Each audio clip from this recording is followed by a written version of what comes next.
destroyed the terrorist group ISIL. There's a cause, a coalition that's united countries across the globe, some 60 nations, including Arab partners. Our comprehensive strategy against ISIL is harnessing all elements of American power across our government: military, intelligence, diplomatic, economic, development, and perhaps most importantly, the power of our values. Last month, I ordered additional actions in support of our strategy.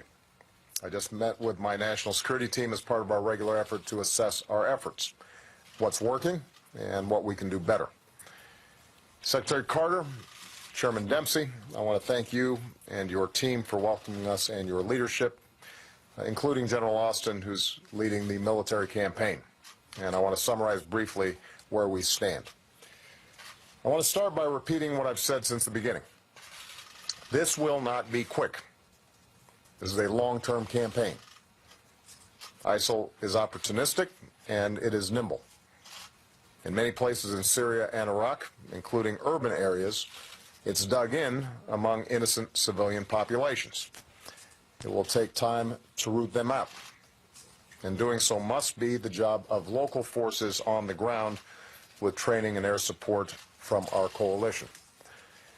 As with any military effort, there will be periods of progress, but there are also going to be some setbacks, as we've seen with ISIL's gains in Ramadi in Iraq and central and southern Syria. But today it's also important for us to recognize the progress that's been made. Our coalition's now hit ISIL with more than 5,000 airstrikes. We've taken out thousands of fighting positions, tanks, vehicles, bomb factories, and training camps. We've eliminated thousands of fighters, including senior ISIL commanders.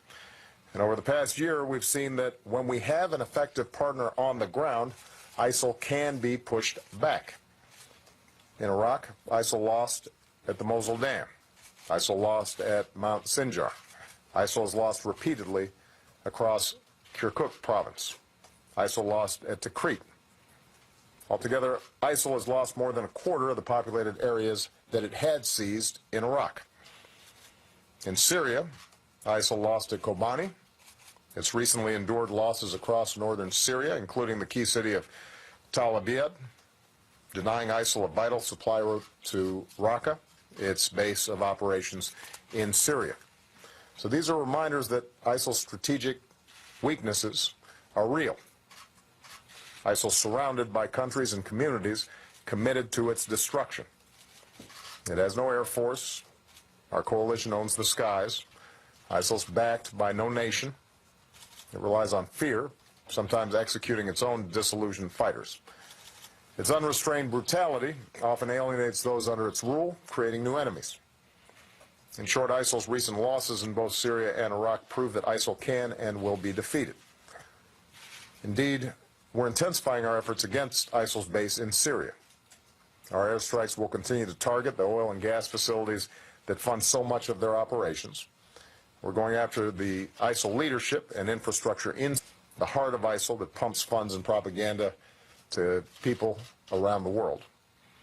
Partnering with other countries, sharing more information, strengthening laws and border security allows us to work to stem the flow of foreign fighters to Syria, as well as Iraq, and to stem, obviously, the flow of those fighters back into our own countries. This continues to be a challenge, and working together, all nations are going to need to do more, but we're starting to see some progress. We're going to continue to crack down on ISIL's illicit finance around the world. By the way, if Congress really wants to help in this effort, they can confirm Mr. Adam Szubin, our nominee for Treasury Undersecretary to lead this effort. This is a vital position to our counterterrorism efforts. Nobody suggests Mr. Szubin is not qualified. He's highly qualified. Unfortunately, his nomination's been languishing up on the Hill, and we need the Senate to confirm him as soon as possible. Meanwhile, we continue to ramp up our training and support of local forces that are fighting ISIL on the ground. As I've said before, this aspect of our strategy was moving too slowly, but the fall of Ramadi has galvanized the Iraqi government. So with the additional steps I ordered last month, we're speeding up training of ISIL forces, including volunteers from Sunni tribes in Anbar province. More Sunni volunteers are coming forward. Some are already being trained, and they can be a new force against ISIL. We continue to accelerate the delivery of critical equipment, including anti-tank weapons to Iraqi security forces, including the Peshmerga and tribal fighters. And I made it clear to my team that we will do more to train and equip the moderate opposition in Syria.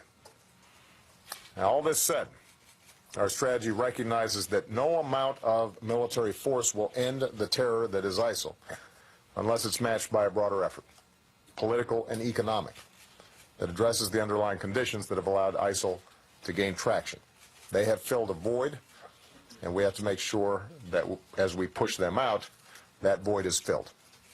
So as Iraqi cities and towns are liberated from ISIL, we're working with Iraq and the United Nations to help communities rebuild the security, services, and governance that they need. And we continue to support the efforts of Prime Minister Abadi to forge an inclusive and effective Iraqi government that unites all the people of Iraq, Shia, Sunni, Kurds, and all minority communities. In Syria, the only way that the civil war will end, and in a way so that the Syrian people can unite against ISIL, is an inclusive political transition to a new government without Bashar Assad, a government that serves all Syrians. I discussed this with our Gulf Cooperation Council partners at Camp David and during my recent call with President Putin. I made it clear the United States will continue to work for such a transition. And a glimmer of good news is, I think, an increasing recognition on the part of all the players in the region that, given the extraordinary threat that ISIL poses, it is important for us to work together as opposed to at cross purposes to make sure that an inclusive Syrian government exists. While the focus of our discussions today was on Iraq and Syria, ISIL and its ideology also obviously pose a grave threat beyond the region. In recent weeks, we've seen deadly attacks in Tunisia, Kuwait, and Egypt's Sinai Peninsula. We see a growing ISIL presence in Libya and attempts to establish footholds across North Africa, the Middle East, the Caucasus, and Southeast Asia. We've seen attacks in Ottawa, Sydney, France, and Copenhagen. So I've called on the international community to unite against this scourge of violent extremism. In this fight, the United States continues to lead. When necessary to prevent attacks against our nation, we'll take direct action against